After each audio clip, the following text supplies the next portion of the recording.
Bhakti Devi ki jai, Ananta Koti Vaishnava Vrinda ki jai, Samaveta Bhakta Vrinda ki jai, Go Premanandi, all glories to assembled devotees, all glories to assembled devotees, all glories to assembled devotees, all glories to Shri Guru and Shri Guru, all glories to Srila Prabhupada.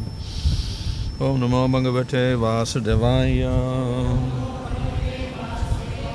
Om Namo Bhagavate Vasudevaya. Om Namo Bhagavate Vasudevaya.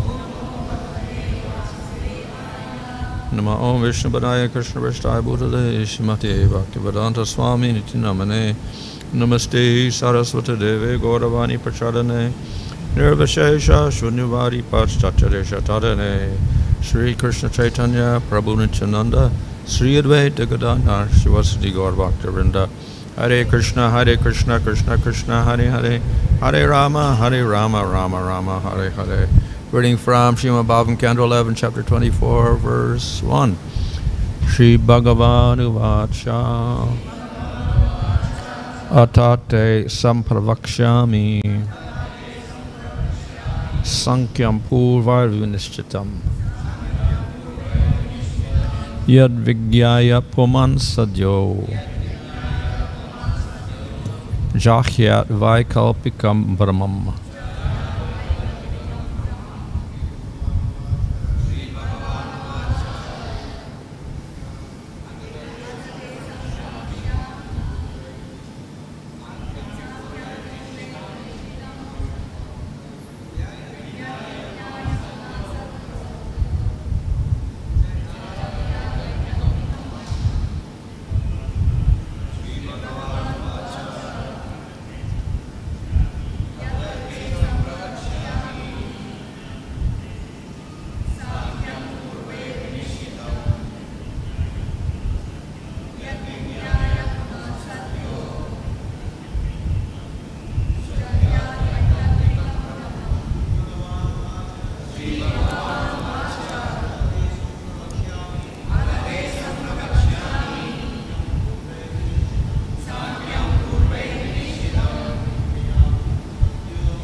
Śrī Bhagavān uvāca. The Supreme Personality of Godhead said, Atha, now, te, unto you, sampravakṣyāmi, I shall speak, sāṅkhyam, knowledge of the evolution of the elements of creation, pūrvaiḥ, by previous authorities, viniścitam, ascertained, jahyāt, which, vijñāya, knowing, pumān, a person, sadyo, immediately, jahyāt, can give up, vaikalpikam, based on false duality, bhramam, the illusion. Translation, Lord Krishna said, "Now I shall describe to you the science of Sāṅkhya, which has been perfectly established by ancient authorities. By understanding this science, a person can immediately give up the illusion of material duality." Purport, in the previous chapter, the Lord explained that one can give up material duality by controlling the mind and fixing it in Krishna consciousness. This chapter describes a Sankhya system in which the difference between material and matter and spirit is elaborately explained. By hearing this knowledge, one can easily separate the mind from material contamination and fix it on the spiritual platform of Krishna consciousness. The Sankhya philosophy system mentioned here is that presented by Lord Kapila in the third canto of śrī-bhagavān, not the atheistic Sāṅkhya presented later by the materialists and Mayavadis. The material elements which emanate from the potency of the Lord evolve in a progressive sequence. We should not foolishly think that such evolution begins from an original material element without the assistance of the Lord. This speculative knowledge is generated from the false ego of conditioned life and constitutes gross ignorance unacceptable to the personality of Godhead and his followers. So, this is a philosophy on Sāṅkhya. இப்பொழுது சங்கியம் விளக்கப்படுகிறது. Sāṅkhya literally means enumeration, counting. சங்கியம் என்றால் அதன் பொருள் எண்ணுவது, வரிசைப்படுத்துவது. So that's that word we sometimes use for arithmetic or mathematics, Sāṅkhya. இதை கணித இயலில் பொதுவாக பயன்படுத்துகிறோம். So it is called Sāṅkhya because it is famous for enumerating the elements. சங்கியம் என்பது தனிமங்களை, மூலகங்களை வரிசைப்படுத்தும் தன்மையை கொண்டது. Usually we think of elements as material elements. பொதுவாக மூலகங்கள் என்றால் ஜட மூலகங்களையே நாம் கருத்தில் கொள்கிறோம். But actually in Sāṅkhya they also enumerate not only material elements but also the soul. ஆனால் சங்கிய தத்துவத்தில் ஜட மூலகங்களை மட்டுமல்ல, ஆத்மாவையும் அதில் எண்ணுகிறார். As mentioned in the purport, there are two Kapilas who produce two Sankhya philosophies. இரண்டு கபிலர்கள் இருந்தார்கள். அவர்கள் இரண்டு விதமான சங்கிய தத்துவங்களை வழங்கினார்கள்.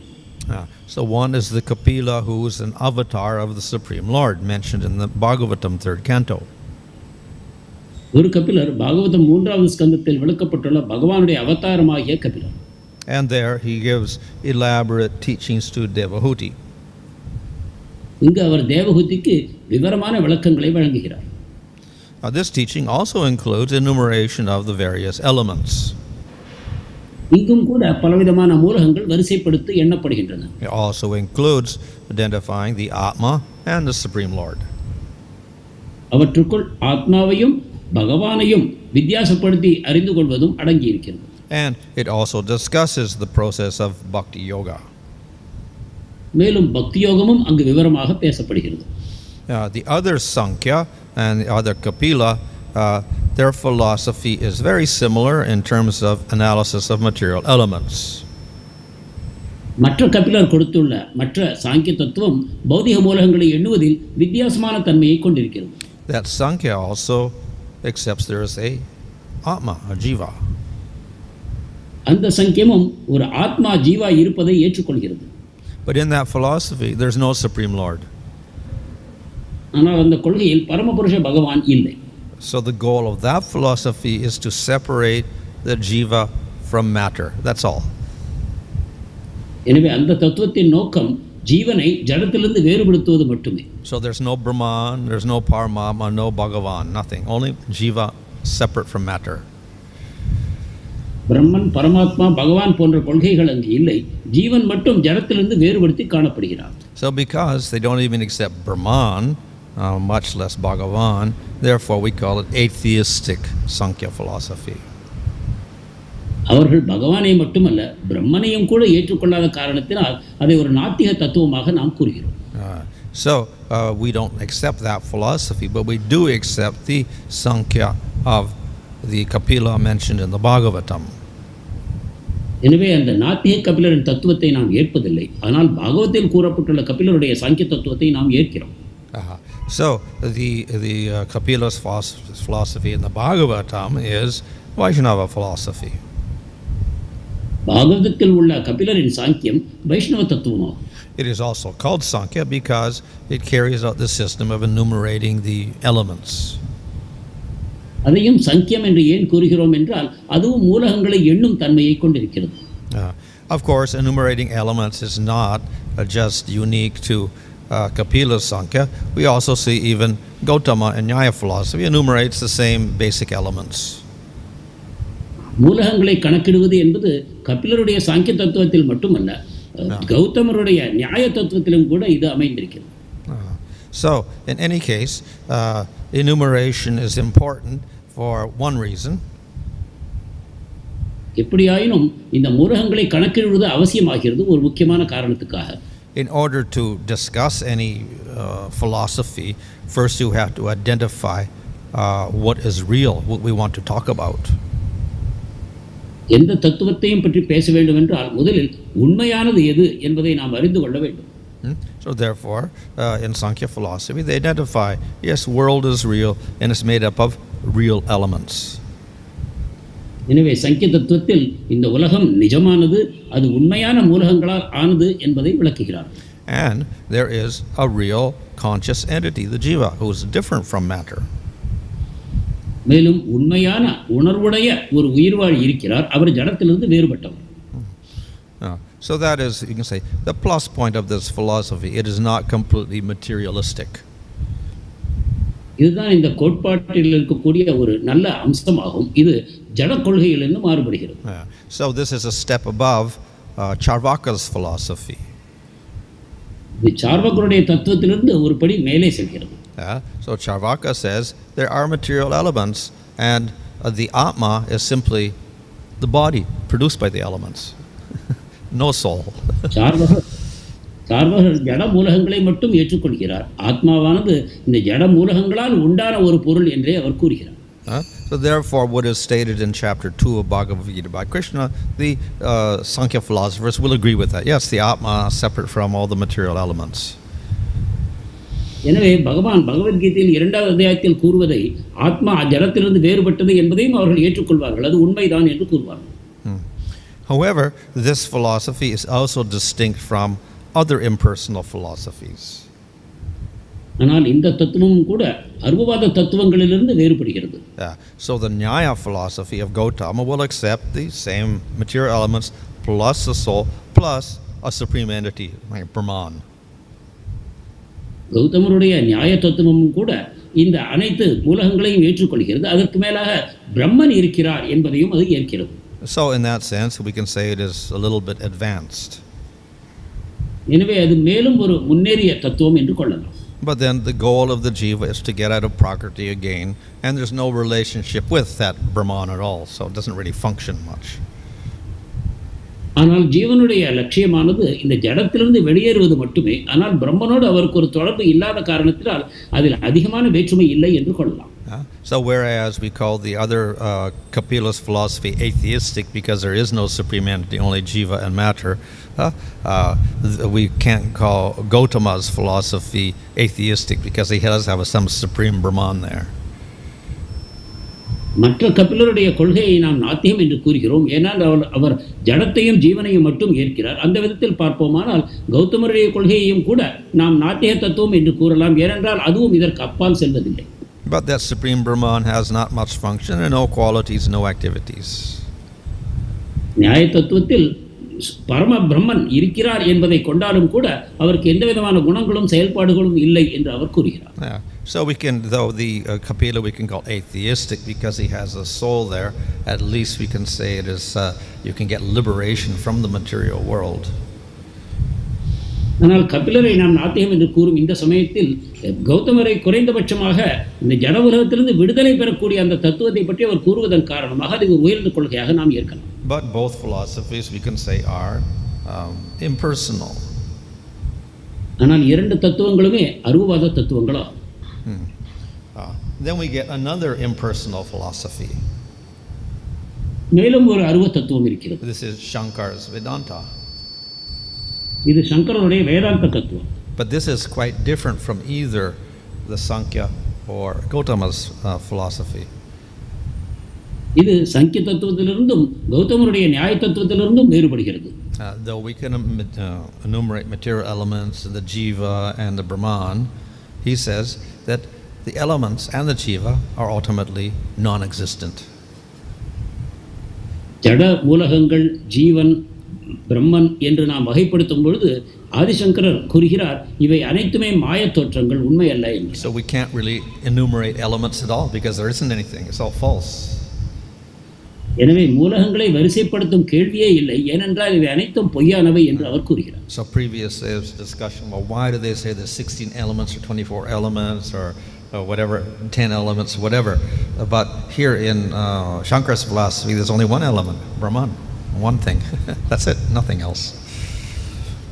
இதற்கு முன்பு 16 மூலகங்கள், 10 மூலகங்கள், 15 மூலகங்கள் என்று பலவிதமாக நாம் பேசி வந்தோம். ஆனால் ஆதிசங்கரரை பொறுத்தவரை அவை எல்லாம் இல்லை, இருப்பது ஒன்றே, அது பிரம்மன் மட்டுமே என்கிறார். So this also we call impersonal because the Brahman has no form, qualities and activities. இதையும் அருவ தத்துவம் என்று நாம் கூறுகிறோம், ஏனென்றால் பிரம்மனுக்கு பேரோ குணங்களோ செயல்பாடுகளோ இல்லை. So liberation is simply the jiva realizing he is Brahman. எனவே முக்தி என்பது ஜீவன் தன்னை பிரம்மனாக அறிந்து கொள்வது மட்டுமே. So this is a little bit different from the other impersonal philosophies. இது மற்ற அருவ தத்துவங்களிலிருந்து வேறுபடுகிறது. But these are all distinct from the Vaishnava Vedanta. இவை அனைத்தும் வைஷ்ணவ சித்தாந்தத்திலிருந்து வேறுபடுகின்றன. So we do not say the jiva is illusory or the matter is illusory. So they're actually real. நாம் ஜீவனையோ ஜடத்தையோ பொய்யானவை என்று கூறுவதில்லை, அவை இருக்கின்றன. And Brahman is also real. பிரம்மனும் உண்மையானவர். But the Brahman is simply one aspect of Bhagavan. ஆனால் அந்த பிரம்மன் என்பவர் பகவானுடைய ஒரு அம்சமே ஆவார். So in Chaitanya Charitamrita there is described that what is the Brahman? It is like the sunlight in comparison to the sun god. Chaitanya சரிதாமிர்தத்தில் இது இவ்வாறு விளக்கப்படுகிறது, பிரம்மன் என்பது சூரிய வெளிச்சத்தை போன்றது, பகவான் சூரிய பகவான் ஆவார். So we have Brahman in relation to Bhagavan. இவ்வாறு பிரம்மன் பகவானோடு தொடர்புபடுத்தி பேசப்படுகிறார். So the Brahman is one aspect of Bhagavan. பிரம்மன் என்பவர் பகவானுடைய ஒரு அம்சமே ஆவார். And Bhagavan has form, qualities and activities. பகவானுக்கு உருவமும் குணங்களும் செயல்பாடுகளும் அமைந்திருக்கின்றன. And apart from that, we have the jiva who is real. இதற்கும் மேலாக ஜீவாத்மாவும் இருக்கிறார், அவரும் உண்மையானவர். So in his liberated state, he establishes a relationship with Bhagavan. ஜீவாத்மா விடுதலையுற்ற நிலையில் பகவானோடு ஒரு சம்பந்தத்தை ஏற்படுத்திக் கொள்கிறார். And that gives rise to eternal bliss. இதன் மூலமாக நிரந்தரமான பேரானந்தம் கிடைக்கிறது. And we also accept the material elements, same as Sankhya Philosophy, they are real. மற்றும் சங்கிய தத்துவத்தில் இருக்கக்கூடிய ஜட மூலகங்களையும் நாம் ஏற்றுக்கொள்கிறோம், அவை அனைத்தும் உண்மையானவை என்று ஏற்கிறோம். But they're completely different from the jiva and the Supreme Lord. இந்த ஜட மூலகங்கள் அனைத்தும் ஜீவனிலிருந்தும் பரமபுருஷ பகவானிலிருந்தும் வேறுபட்டவை ஆகும். And therefore the jiva has to free himself from this bondage of matter. எனவே ஜீவன் இந்த ஜட கட்டிலிருந்து தன்னை விடுவித்துக் கொள்ள வேண்டும்.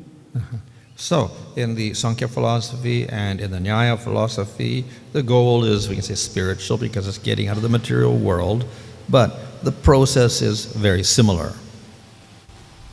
எனவே சங்கிய மற்றும் நியாய தத்துவம் இரண்டிலும் ஜட உலகத்திலிருந்து விடுபட வேண்டும் என்னும் நோக்கம் அமைந்திருக்கும் காரணத்தினால் அவை ஆன்மீகமானவை, ஆனால் அவற்றின் இலக்குகள் வேறுபடுகின்றன. And though the Mayavad philosophy is quite different in philosophy, the method of getting liberation is also very similar. மாயாவாத தத்துவம் இவை இரண்டிலிருந்தும் வேறுபட்டாலும் கூட அந்த முக்தியை அடைவதற்கான வழி அனைத்திலும் ஒத்துப்போகின்றன. In other words, they all use jnana. இவை அனைத்தும் ஞானத்தையே வழிமுறையாக பயன்படுத்துகின்றன. So we can call them all part of jnana yoga. எனவே இவை அனைத்தையும் ஞான யோகத்தின் அங்கங்களாக நாம் கருதலாம்.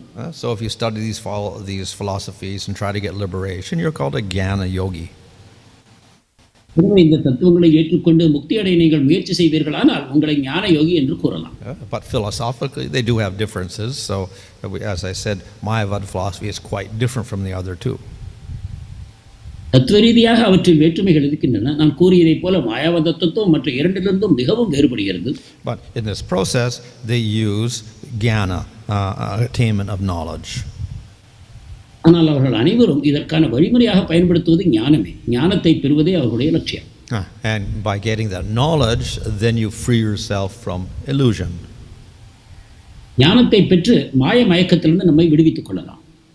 So here it says, tad vijñāya, knowing this, knowing Sāṅkhya, knowing all the material elements and then the jiva, then you are free from this material world, illusion. இந்த தத்விஜ்ஞாய என்று கூறப்படுவது இந்த ஜட மூலகங்களை புரிந்து கொண்டு ஜீவன் அதிலிருந்து வேறுபட்டவர், பிரம்மன் வேறுபட்டவர் என்பதை புரிந்து கொண்டு இந்த ஜட உலக மயக்கத்திலிருந்து விடுபடுவதை நோக்கமாக கூறப்படுகிறது. So the process of getting liberation is largely philosophical. எனவே முக்தியை பெறுவதற்கான வழிமுறை தத்துவார்த்தமாகவே கூறப்பட்டிருக்கிறது. By developing an intellectual understanding, then you can free yourself from matter. புத்திபூர்வமான ஒரு புரிதலை பெறுவதன் மூலமாக ஜடத்திலிருந்து நாம் நம்மை விடுபடுத்திக் கொள்ளலாம். So it is possible, and therefore we have the Lord recommending jnana yoga in Bhagavad Gita and the Vedas. இதுவும் சாத்தியமே. இதனால் தான் பகவத்கீதையிலும் வேதங்களிலும் கூட பகவான் ஞான யோகத்தையும் பரிந்துரைக்கிறார். But as Krishna mentions in Bhagavad Gita, it's also a very difficult process. ஆனால் கீதையில் பகவான் கூறுவதைப் போல ஞான யோகம் மிகவும் கடினமான ஒரு வழிமுறையாகும். So in chapter 12 he says klesha adhikara, you have to suffer a lot in the process. 12வது அத்தியாயத்தில் கிளேஷோ அதிகதர, அதாவது ஞான மார்க்கமானது மிகவும் கடினமான மார்க்கம் என்று கூறுகிறார். Why? Because it's very difficult to give up the body and the senses and the mind, etc. ஏனென்றால் இந்த சரீரத்தையும் புலன்களையும் மனத்தையும் விடுவது என்பது மிக கடினம். But in chapter 9 of Bhagavad Gita, then Krishna says the process of bhakti is very easy to perform. ஆனால் கீதையின் 9வது அத்தியாயத்தில் பக்தி பாதையோ செய்வது மிக சுலபம் என்று கூறுகிறார்.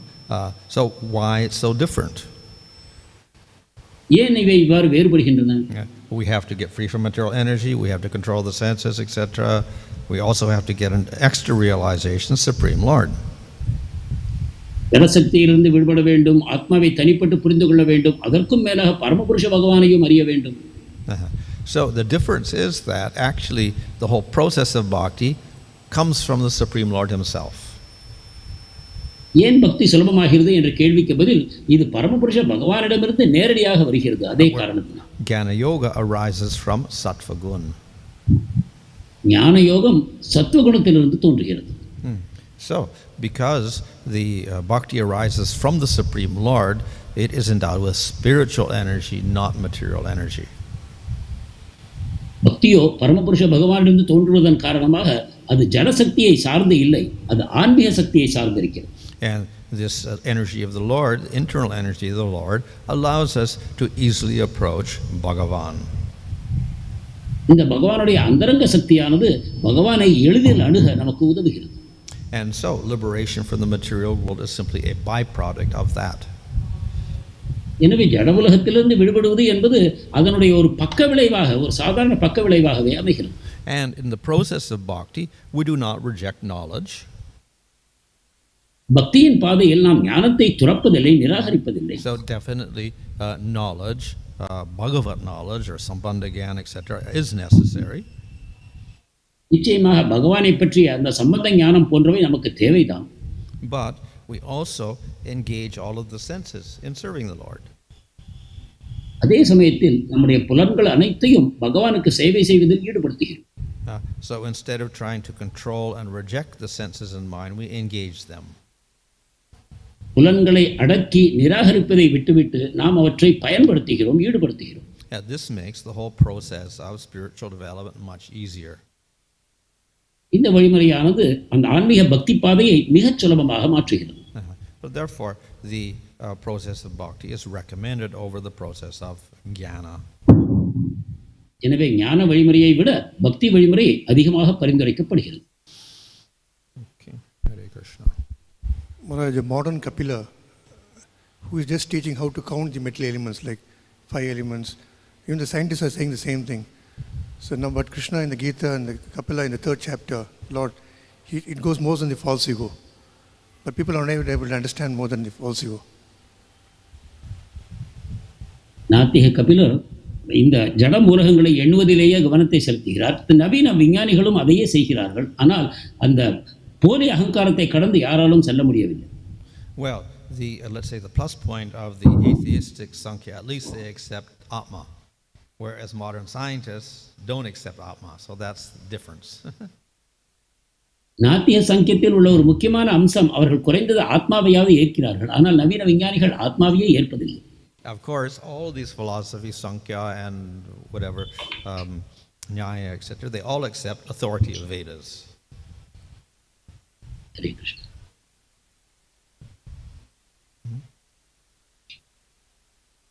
Hare Krishna, we cannot hear Maharaj.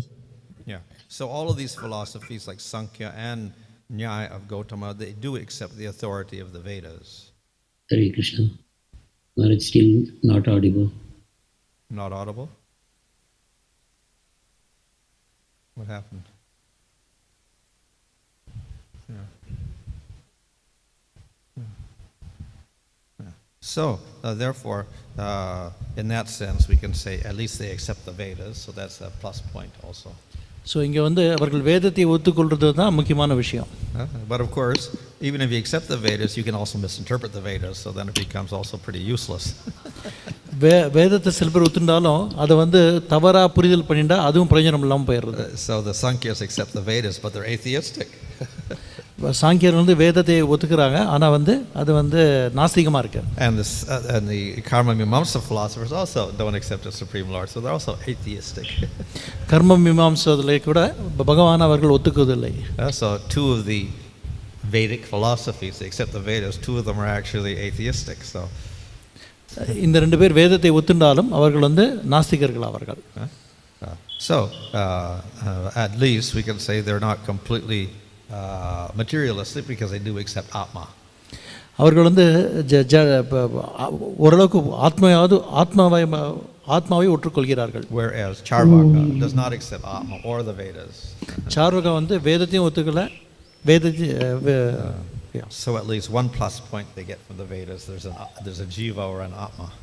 So இங்கே வந்து என்ன அட்வான்டேஜ்னா ஜீவனையும் ஆத்மாவையும் ஒத்துக்கொள்வது தான் advantage. Raj, so the Sankhya philosophy basically is quite technical. The devotees of Krishna conscious movement, how important it is for them to get into the details, understand the Sankhya philosophy in detail for their goal of pure devotional service. So Samkhya தத்துவம் வந்து ரொம்ப டெக்னிக்கலாக இருக்குது. அதே நேரத்தில் அகில உலக கிருஷ்ண பக்தி பக்தர்கள் வந்து அவர்களுடைய சாதகத்துக்கு இந்த சாங்கியா philosophy எவ்வளோ முக்கியமானது. Well, we have Sankhya in Kapila's philosophy in the 3rd canto of Bhagavatam. Yeah. Which canto, Maharaj, is it? 3rd canto. 3rd canto, yeah. மூன்றாவது கண்டத்தில் சாங்கியா philosophy இவர் கபிலர் கொடுக்குறார். So we should not avoid looking at the 3rd canto, we should study it also. அதனால் அது வந்து நம்ம தவிர்க்கக்கூடாது. Probably if you take Bhakti Vaibhava, is it? You have to study 3rd canto. பக்தி vibe எடுக்கும்போது இதெல்லாம் படமாக வருது. And of course in Bhagavad Gita, Krishna says astada, 8 aspects. So this is also Sankhya, but only 8 elements there. So பகவத்கீதையிலையும் இந்த 8 அங்கங்களை பகவான் குறிப்பிட்டார். So in any case, to some degree, we do have to understand the nature of prakriti. அதனால் ஓரளவுக்காவது இந்த பிரகிருதியோட இயற்கையை நம்ம புரிஞ்சுக்கணும். But it's only functional in relation to Supreme Lord. ஆனால் பக்தர்கள் வந்து இது பகவான் சம்பந்தப்பட்டே பயன்படுத்தப்படுறது. And if we take the Supreme Lord out of that, it's useless. பகவான் இல்லாமல் இதை பயன்படுத்தினா அது வந்து பிரயோஜனம் இல்லாமல் போயிடும். And even if we put the Supreme Lord in there, we have to emphasize the Supreme Lord in relation to Prakriti. In relation to? Prakriti. Okay. So பகவானை ஒத்துண்டாலும் அதை வந்து பிரகிருதியோட சம்பந்தப்பட்டு தான் பக்தர்கள் புரிஞ்சிக்க முடியும். So how is it useful for bhakti, knowledge of Prakriti? So அதனால இது பக்திக்கு பயனுள்ளதாக இருக்குது. Ultimately, it's useful because we should give it up. இது பயன்படலைன்னா நம்ம விட்டுடலாம் அதை. But some details are mentioned because coming out of the material world, we have a curiosity about what is this material world. ஜடவலத்தை விட்டு வெளியில் போனால் அந்த ஜடவலம் என்னங்கிறது நம்ம ஓரளவுக்கு புரிஞ்சுக்கணும். But other than that, it is not so useful to go into the details. அதுக்கு மேம்பட்டு இதுக்கு வந்து அவ்வளோ பிரயோஜனம் இல்லை. And more important for us is to understand how to utilize the material energy for serving Krishna. இந்த ஜட சக்தியை நம்ம பகவான் சேவையில் எப்படி பயன்படுத்தணுங்கிறது தான் புரிஞ்சுக்கணும். What is the difference between impersonalist and Mayavadi, or the one or different? Mayawati தத்துவமும் இம்பர்சனல் அருவவாதியும் ஒன்றா அப்படின்னு கேட்குறான். Well, any impersonal philosophy does not have a personal concept of a Supreme Lord. அருவவாதியில் வந்து பகவானுடைய உருவத்தை ஒத்துக்கிறது இல்லை. So we have Sankhya Philosophy, doesn't even accept a Supreme Lord, only a jiva, but that becomes impersonal. And then we have vijñāya philosophy, Gautama, they accept a Supreme, but it is no form, qualities, activities. Then we have Shankara's philosophy that jiva doesn't even exist, only Brahman exists, but it's again impersonal, no form, qualities, activities. So they're all impersonal. யாருமே வந்து இந்த மூன்று தத்துவத்திலையும் வந்து பகவானுடைய உருவத்தை ஒத்துக்கிறது இல்லை. அதனால அது வந்து அருவ தத்துவமாக இருக்கு. But we see there's difference. Kapila is atheistic, no Supreme Lord. கபிலருடைய விஷயத்தில் வந்து அவர் வந்து நாஸ்திகராக இருக்கார். And Mayavad philosophy is the Supreme, but nothing else. மாயாவத் தத்துவத்தில் ரிப்பீட் மாதிரி சுப்ரீம் மட்டும்தான் இருக்குது, வேறு எதையும் ஒத்துக்கிறது இல்லை. So that Supreme is impersonal and ultimately no jiva and no material energy. அங்கே வந்து ஒரே ஒரு சுப்ரீம் தான், அங்கே வந்து ஜீவனும் இல்லை. So everything is Maya. எல்லாமே மாயை. So that's called Mayavad. அதனால தான் அது மாயாவதம் சொல்லப்படுறது. So the Sankhites, Kapila is not a Mayavadi because he says material world is real, jiva is real. So Samkhya தத்துவத்தில் வந்து கபிலர் வந்து ஜடம் உண்மை. And similarly, Gautama with his Nyaya philosophy also says matter is real, jiva is real, and Brahman is real. கௌதமரும் வந்து ஜீவன் ஜடம் எல்லாமே பிரம்மம் எல்லாமே உண்மைன்னு ஒத்துக்கிறார். So they are impersonal, but they're not Mayavad. They don't say everything is illusion except Brahman. அது வந்து அருவத்தை அவர்கள் அருவவாதிகளாக இருந்த பொழுதிலும் கூட இவற்றின் இருப்பை அவர்கள் ஏற்றுக்கொள்கிறார்கள். ஜடம், ஜீவன், பரமாத்மா இவற்றை அவர்கள் ஏற்கிறார்கள். Yeah, next question. Is the Sankhya yoga mentioned by Krishna in Bhagavad Gita 5th chapter? That Sankhya and Karma yoga is one and same as Sankhya taught by Lord Kapila. Is that the same? கீதையில் 5ஆம் அத்தியாயத்தில் பகவான் கூறக்கூடிய சாங்கிய யோகமும் கபிலருடைய சாங்கிய யோகமும் ஒன்றுதானா? So in Bhagavad Gita he talks of Sankhya. He just equates that with Jnana yoga.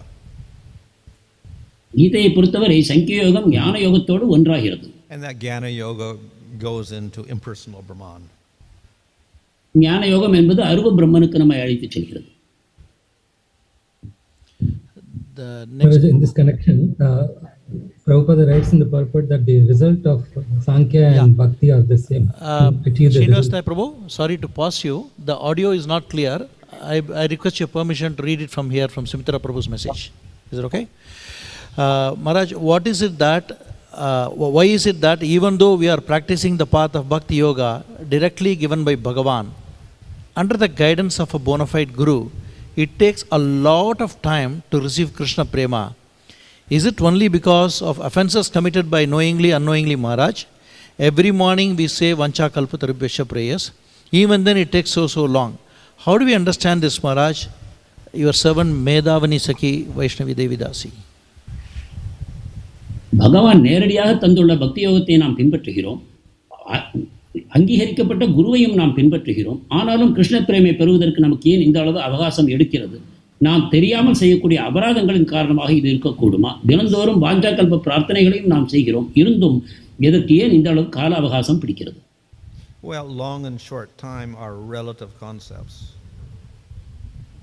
காலம் நீண்டது குறைந்தது என்பதெல்லாம் ஒன்றையொன்று பொறுத்ததாகும். For Lord Brahma, our lifetime is a few seconds. பிரம்மாவனுடைய வாழ்க்கையோடு நாம் பார்ப்போமானால் நமது முழு வாழ்க்கையும் சில வினாடி நேரங்களே ஆகும். And in comparison to the progress in jnana and yoga, the progress in bhakti is quick. ஞானத்தையும் யோகத்தையும் ஒப்பிட்டு பார்ப்போமானால் பக்தியில் அடையக்கூடிய முன்னேற்றம் மிக வேகமானது. But the goal is also much greater than that in jnana and yoga. மேலும் பக்தியின் லட்சியம் ஞானத்தையும் யோகத்தையும் விட மிகவும் உன்னதமான ஒரு லட்சியமாகும். And in fact, the liberation aspect is attained very quickly in bhakti. உண்மையில் பக்தியின் மூலமாக முக்தி என்பது வெகு விரைவில் அடையப்படுகிறது. And thus Ajamil got free of all of his karmas in 1 second. அஜாமனுடைய அனைத்து கர்மங்களும் ஒரு நொடியில் அழிக்கப்பட்டன. But he did not get prema. ஆனால் அவனுக்கு பிரேமை கிடைக்கவில்லை. So bhakti is quicker than jnana and yoga, and also its goal is more exalted. எனவே பக்தி ஞானத்தையும் யோகத்தையும் விட உயர்ந்தது. மேலும் அதனுடைய லட்சியமும் இன்னும் அதிக உன்னதத்தன்மை கொண்டது. So from our limited point of view, it may seem that bhakti takes a long time, but from another perspective, no, it is very quick. எனவே நம்முடைய குறுகலான கண்ணோட்டத்தில் பக்திக்கு அதிக காலம் பிடிப்பதைப் போல நமக்கு தோன்றினாலும் சரியான கண்ணோட்டத்தில் பார்ப்போமானால் அது வேகமாக செயல்படுகிறது என்பதை புரிந்து கொள்வோம். Srila Prabhupada mentions that the goal of Sankhya Yoga is to know that Vishnu is the super soul. After that, they perform devotional service. In that case, can Sankhya be considered under Bhakti? பிரபுபாதர் சாங்கிய யோகத்தின் லட்சியம் விஷ்ணுவை பரமாத்மாவாக அறிவதே என்று கூறுகிறார். அவ்வாறு அறிந்த பிறகு அவர்களும் பக்தி தொண்டு செய்கிறார்கள். எனவே சங்கியத்தையும் பக்தியாக கொள்ள முடியுமா? Well, if we take the Sankhya taught by the Kapila and Bhagavatam, then it becomes Bhakti Yoga. பாகவத கபிலருடைய சங்கியத்தை நாம் ஏற்றுக்கொள்வோமானால் அது பக்தி யோகமாகும். If we take Sankhya as the general Jnana Yoga, yes, it's also a step towards Bhakti, but it does not produce Bhakti in itself. சங்கியத்தை பொதுவான ஞான யோகமாக நாம் கொள்வோமானால் அதுவும் பக்திக்கு நம்மை இட்டுச் செல்கிறது. ஆனால் அதுவே பக்தி என்று கூற முடியாது. So you can realize you're different from the body. That's beneficial for a devotee also. But unless you get mercy of devotees, you won't progress to Bhakti. நம்மை சரீரத்திலிருந்து வேறுபடுத்தி அறிந்து கொள்வது ஒருவருக்கு நன்மை பயக்கக்கூடியதே. ஆனாலும் கூட பக்தருடைய சங்கத்தில் வந்து பக்தி பயிற்சி செய்யாத வரையில் அவருக்கு பக்தியில் முன்னேற்றம் கிடைக்காது. One Chandrasekhar, Dandad Maharaj, why is our Gaudiya Sampradaya, we always quote the examples of Lord Kapila Dev? You said Maharaj, he is Nastikavad. What example of Kapila? நம் கௌடிய சம்பிரதாயத்தில் எதற்காக கபில தேவரை அடிக்கடி நாம் மேற்கோள் காட்டுகிறோம்? அவரோ நாஸ்திகர் என்று நீங்கள் கூறினீர்கள். Why we as Gaudiya Vaishnava are quoting Kapila Dev, who is a Nastika? Why we quote him? Why are we quoting in our classes about Kapila? Well, there's two Kapilas. So generally we refer to the other Kapila who is an incarnation of God. So he is not atheistic, he is theistic. இரண்டு கபிலர்கள் இருந்தார்கள். ஒருவர் நாஸ்திகர், மற்றவரோ பகவானுடைய அவதாரம் ஆவார். அவர் உண்மையான பக்தியை நமக்கு பிரச்சாரம் செய்கிறார். This is from Thirumal Rao Prabhu. According to Sankhya Philosophy, at what point the material energy gets transformed into spiritual energy in the life of a human being? சங்கிய தத்துவத்தை பொறுத்தவரையில் எந்த காலகட்டத்தில் ஜடசக்தியானது ஒரு மனிதனுடைய வாழ்க்கையில் ஆன்மீக சக்தியாக மாற்றம் பெறுகிறது? Which Sankhya is this? According to Sankhya Philosophy, at what point in time the material energy gets transformed into spiritual energy in the life of a human being? The devotee. In the life of a human being, when does he get into spiritual energy? Well, if he's following the Sankhya Bhagavatam, he's doing Bhakti Yoga. So immediately when he does Bhakti Yoga, everything is spiritualized. பாகவதத்தில் உள்ள சங்கிய யோகத்தை அவர் பின்பற்றுவாரானால் அவர் பக்தி யோகத்தை தான் செய்கிறார். அப்பொழுது அனைத்துமே ஆன்மீக சக்திகளாக மாறுகின்றன. If he's following the atheistic Kapila, then he doesn't transform anything. He just escapes from matter. That's all. Because anything in matter is useless. நாத்திக கபிலரை பின்பற்றுவாரானால் அவருக்கு ஆன்மீக மாற்றம் எதுவும் ஏற்படுவதில்லை. அவர் ஜடசக்தியிலேயே அதிலிருந்து விடுபடும் முன்னேற்றத்தை மட்டுமே பெறுகிறார். The next question, Shankaracharya in impersonal philosophy, is arranged by Lord to eradicate the Sunyavad of Lord Buddha. Is similarly Gautama, atheistic Kapila, Charvak, or arrangement of the Supreme Lord. சங்கரனுடைய மாயாவாதம் புத்தருடைய சூன்யவாதத்தை முறியடிப்பதற்காக பரமபுருஷ பகவானால் ஏற்பாடு செய்யப்பட்டது. அதே விதத்தில் தான் நாம் கௌதமரையும் நாத்திக கபிலரையும் கொள்ள வேண்டுமா? Well, not stated directly, but in like Brihad Bhagavatamrita, there Jaimini's Karma Mimamsa, he has stated also be some arrangement of the Lord. He taught like this for certain reasons. இது நேரடியாக நமக்கு எங்கும் கூறப்படவில்லை என்றாலும் கூட பிருகத் பாகவதாமிரதத்தில் ஜைமினி கர்ம மீமாம்சத்தை பற்றி பேசக்கூடியவர் ஒரு காரணத்திற்காகத்தான் பகவானால் அவ்வாறு பேச செய்யப்பட்டார் என்று கூறப்படுகிறது. So as we know, the processes of karma and jnana are also arrangements of the Lord. கர்ம ஞான வழிமுறைகளும் கூட பகவானுடைய ஏற்பாடுகளே என்பதை நாம் அறிவோம். We have the karma kanda and jnana kanda sections of the Vedas to promote these different paths. வேதங்களிலேயே கர்மகாண்ட ஞானகாண்ட பகுதிகள் இருக்கின்றன. அவற்றின் மூலமாக இந்த வழிமுறைகளுக்கு உற்சாகம் ஊட்டப்படுகிறது. So we can say that the Sankhya philosophy and Gautama's philosophy and Kannada's philosophy are all aspects of the jnana yoga, derivatives of jnana yoga. எனவே சங்கியருடைய சங்கிய தத்துவம், கானடருடைய தத்துவம், கௌதமருடைய தத்துவம் இவை அனைத்தும் கூட இந்த வழிமுறையில் ஞான யோகத்தை பரிந்துரைக்கின்றன என்று நாம் கொள்ள முடியும். A question may arise that in Bhagavad Gita, in the initial chapters, Lord tells about dhyana yoga, Sankhya yoga, etc. The last chapter he says, give up all the process. Then they may ask, why is again talking about Sankhya yoga in Bhagavatam to Uddhava? பகவத்கீதையிலே கூட ஆரம்பத்தில் ஞான யோகம், கர்மயோகம், அஷ்டாங்க யோகம் பேசிய பகவான் இறுதியில் அனைத்தையும் தொடர்ந்து என்னிடம் சரணாகதி செய்ய வேண்டும் என்று கூறுகிறார். அதே போல சிலர் பாகவதத்தில் எதற்காக பகவான் சாங்கிய யோகத்தை பற்றி பேசுகிறார் என்ற கேள்வியை எழுப்பலாம். Well, it's the same. He'll talk about all of these things, but then ultimately he says the highest process is bhakti. பொருள் அதுதான். அனைத்து விஷயங்களையும் பேசினாலும் கூட இறுதியில் பக்தியே அனைத்திலும் உயர்ந்தது என்ற முடிவுக்கு நாம் வருகிறோம். So just as he speaks about karma yoga and jnana yoga and ashtanga yoga in the Bhagavad Gita, so he also speaks about those things in Bhagavatam. கர்ம ஞான அஷ்டாங்க யோகங்களை பகவத்கீதையில் எவ்வாறு பகவான் பேசுகிறாரோ அதே போலவே பாகவதத்திலும் பேசுகிறார். But the conclusion is that the process is bhakti and the goal is Bhagavan. ஆனால் இறுதியான தீர்மானம் சரியான வழிமுறை பக்தியாகும், சரியான லட்சியம் பகவானே ஆவார் என்பதே. What if someone gets stuck up in that particular yoga and doesn't advance? ஆனால் ஒரு வழியை ஏற்றுக்கொண்டவர் அதிலேயே மாட்டிக்கொண்டு அதிலிருந்து முன்னேறாமல் போக வாய்ப்பிருக்கிறது. Well, in that way they don't attain the goal, so it is like going up the stairs and stopping halfway and not getting to the top, that's all.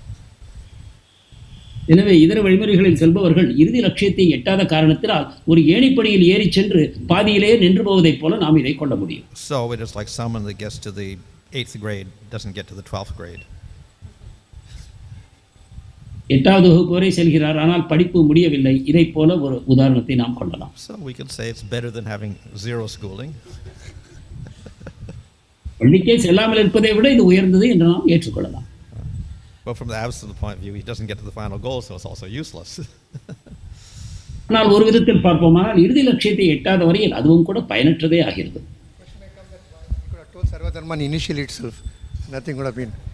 Just surrender. பகவான் ஆரம்பத்திலேயே சரணாகதியை பற்றி பேசியிருந்தால் இந்த பிரச்சனைகள் உண்டாகாதா? Well, as with the Vedas themselves, not everybody is qualified for bhakti, so therefore he gives alternatives for those people. ஆனால் வேதங்களை பொறுத்தவரை அனைவருக்கும் பக்திக்கான தகுதி இல்லை என்னும் காரணத்தினால் இதர வழிமுறைகளும் தரப்பட்டன. Maharaj, you gave the example of Ajamila in the discourse just now, and then we see even in the case of Chitraketu, just by following the instructions of Narada for a week, he was able to see the Supreme Lord on a face-to-face, but again he remained in the material world for a long time. So what kind of a body is that? Is that, I mean, is he in prema, or then he became a demon, things like that? What kind of soul is that? Because he got to see the darshan of the Lord. அஜாமலனை போல சித்திரகேது மகாராஜர் நாரதர் கூறிய வழிமுறையை ஒரு வாரம் பின்பற்றிய பிறகு பகவானுடைய தரிசனத்தை பெற்றார். ஆனால் அவ்வாறு பெற்ற பிறகும் கூட அவர் ஒரு வித்யாதரனாகவோ அசுரனாகவோ பிறவி எடுக்க நேர்ந்தது. அவருடைய சரீரத்தை பற்றி நாம் ஆன்மீகமானது என்று கொள்ளலாமா? பகவானுடைய தரிசனத்தை ஏற்கனவே பெற்றார் என்ற காரணத்தினால். Well, these are special arrangements of the Lord for his pastimes, just as Jai and Vijñāya are in the spiritual world, they have spiritual bodies, and they become demons in the material world. So that's not an ordinary demon, actually. This arrangement of the Supreme Lord, and they're actually associates of the Lord. இதையெல்லாம் பகவானுடைய விசேஷமான ஏற்பாடுகள் தன்னுடைய லீலைக்காக. உதாரணமாக ஜெயவிஜயர்கள் அவருடைய வாயுக்காப்பன்களாக இருந்தவர்கள் பகவானுடைய இச்சையின் காரணமாக பூலோகத்தில் அசுரர்களாக தோன்ற நேர்ந்தது. உண்மையில் அவர்களை அசுரர்களாக கொள்ள முடியாது. இவை விசேஷமான ஏற்பாடுகளாகும்.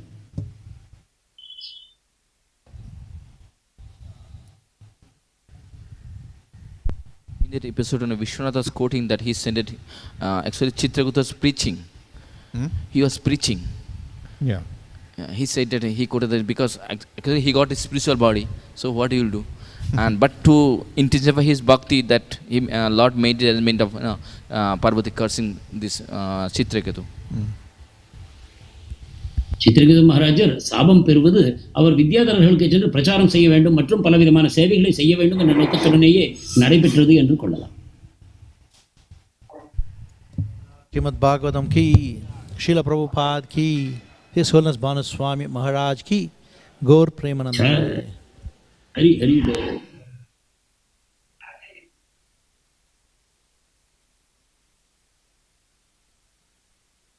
Recording stopped.